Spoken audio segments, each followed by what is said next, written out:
መሆኑን ያውቃሉ፣ ግን በማስረጃ ጦት ሊይዙትና ሊያስሩት አልቻሉም።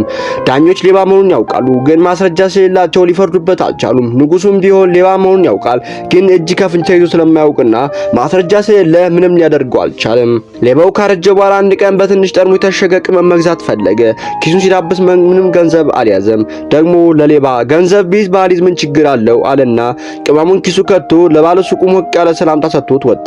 ትንሽ ርቀት እንደተራመደ ከኋላው አንድ ሰው ትከሻውን ያዝ አደረገው። ዘወር ሲል አንድ ወጣት ፖሊስ ነበር። ከውጭ ሆኜ ከሱቅ ዕቃ አንስተህ ኪስ ከተ ሳትከፍት ስወጣ አይቻለሁ አለ። ፖሊሱም ከዚያም ትኩር ብሎ አየውና አንተ አባቴ ከፖሊስነት በጡረታ ስትገለገልበት ቀን ድረስ ሊይዝህ ፈልጎ ያልተሳካለት ሌባ አይደለህ?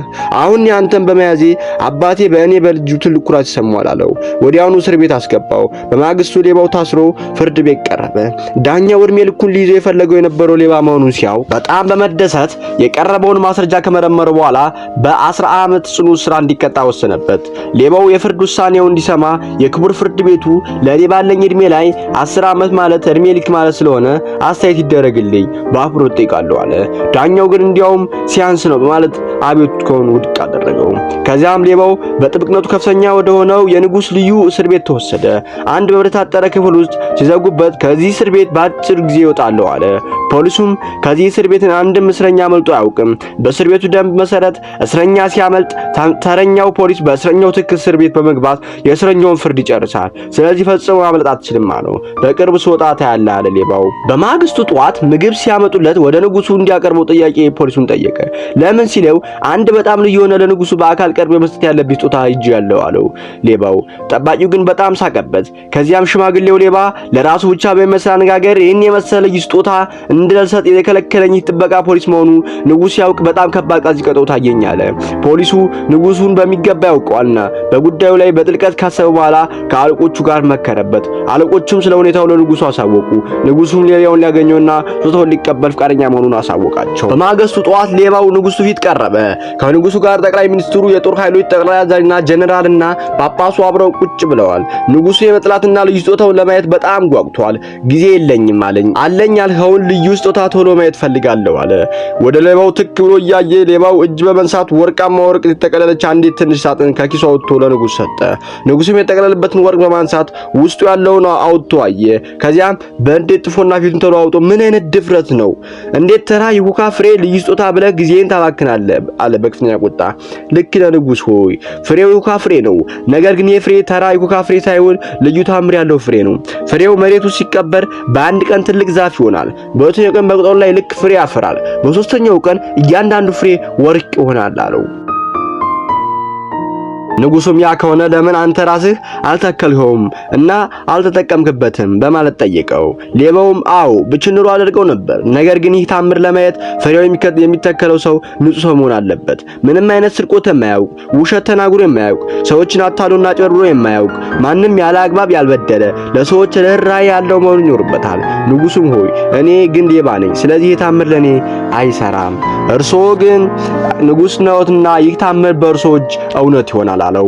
ንጉሱ በእጁ ያዘውን ፍሬ አገላብጦ ካየ በኋላ ስንት ጊዜ ህዝቡ እንደዋሸ፣ ምን ያህል የህዝብ ገንዘብ ያለ አግባብ እንደዘረፈ፣ ምን ያህል ሰው እንዳሰቃየና እንዳጉራላ፣ የስንት ንጹሃን ዜጎች ህይወት ያለ አግባብ እንደቀጠፈና ሌሎችም በህዝብ ላይ የፈጸማቸውን በደሎችና ወንጀሎች ታወሱት። እኔ አልችልም፣ ቅድመ ሁኔታውን አላሟላም በማለት ያዘውን ፍሬ ለሌባው መለሰለት። እንግዲያውስ መንግስት እየመሩ ያሉት የጠቅላይ ሚኒስትሮች ይህን ታምር እውን ማድረግ ይችላሉ በማለት ያዘውን ፍሬ ለጠቅላይ ሚኒስትሩ ሰጠ። ሌባው ጠቅላይ ሚኒስትሩም ፍሬውን አገላብጦ ካየ በኋላ ለዓመታት የዘፈቀበትን ሙስናና ያሰቃየውን ህዝብ ብዛት በህሊናው መጣበት። እኔም ማድረግ አልችልም አለ በሐዘን ስሜት። እርሶም አይችሉም አለ ሌባው በመገረም።